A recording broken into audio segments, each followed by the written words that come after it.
जागत जोत सतगुरु साहिब श्री गुरु ग्रंथ साहिब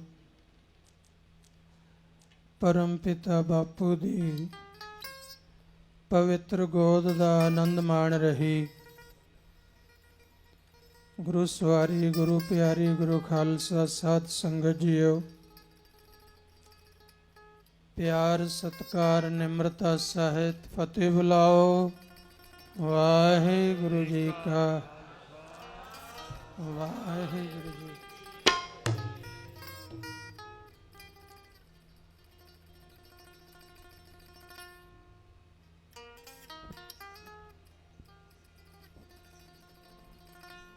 गला तो अजे बैठा होया क्योंकि बहुत महीनों बाद बोले,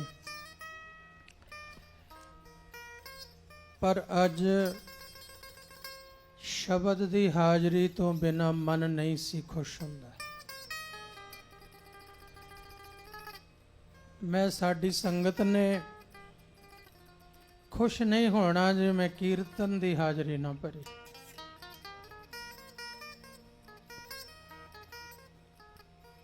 ते संगत की खुशी विच गुरु की खुशी है। बेनती है रिकॉर्डिंग वाले सिंह नूं अपनी छतरी ते ओ स्टैंड जे पासे कर लो। महापुरुषां नूं अगे सत्कार नाल बैठा। परम सत्कारयोग संत बाबा मेहर सिंह जी नबीआबाद वाले महापुरुष भगत जी बैठे हैं, बीए जी बैठे हैं। आ छतरी पासे कर लो, अगे आ जाओ बाबू जी। आप ध्यान दिया करो इन्हां गल्लां दा।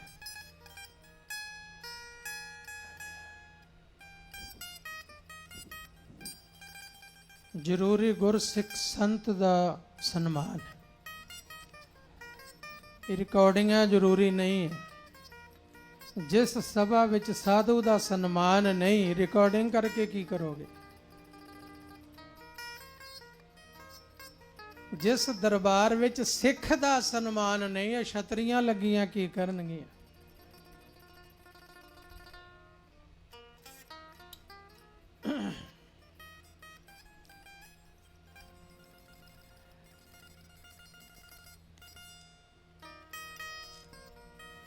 दो बजे समाप्ति का फुरना सी, पर सतगुरु की कृपा बख्शिश हुंदी रही। गुरु के शब्द दे प्रचारक कीर्तन वाले गुरमुख प्यारे, कीर्तन राही हाजरियां भरन वाले गुरु के ढाडी कीर्तनीय भाई साहब भाई अमर सिंह जी नूर, भाई साहब भाई गुरचरण सिंह जी बीए,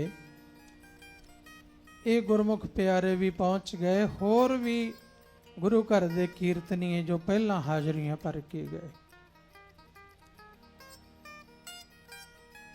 ये बई सफला है समा। गुरबाणी नाल जुड़िया हजूरी विच बैठे जेड़े पल बीतण, दरगाह विच इन्हां पलां दी बड़ी वड्डी कीमत है।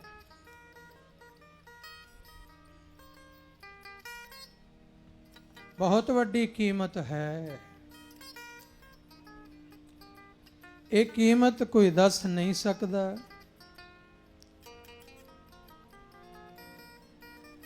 मीता जी अंदर आ जाओ, अंदर अंदर आ जाओ, अंदर आ जाओ।